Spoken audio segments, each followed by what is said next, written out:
عارفين التنظيفة اللي هي لو طولت اشيل البلاط وانضف من تحت وهعمل كده؟ هي دي التنظيفة. حقيقي معرفش ابدأ اي حاجة غير لما انضف البيت الاول. وبجد اخر شهر ده ما قبل الدراسة كان صعب جدا جدا جدا بالنسبة لي، لان الولاد كانوا طول الوقت في البيت، مفيش تمارين مفيش دراسة، وطبعا واضح من التنظيفة دي ان البيت بيشتكي، وطبعا كانوا محتاجين طول الوقت ان هم يخرجوا طاقتهم في حاجة، وللأسف ما كانش فيه.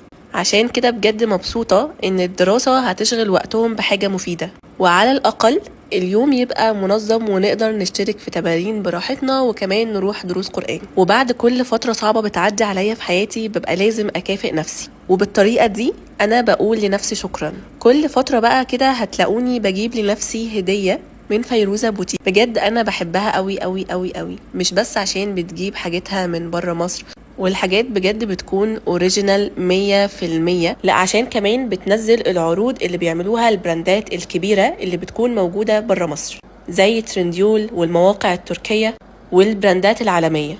وحقيقي اي حاجة من برا مصر هنقدر نشتريها من خلالها بكل سهولة.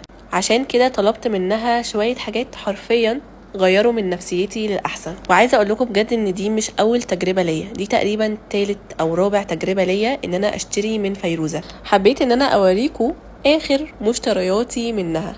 ليه دي آخر مشترياتي منها؟ حقيقي يعني أنا مش عارفة إزاي هتحكم في نفسي، لكن عشان أنا خلاص جبت كل احتياجاتي من الشنط اللبس، فحاسه ان انا لو جبت اي حاجه بعد كده هتكون زياده عن حاجتي، وده هيكون بالنسبه لي تبذير.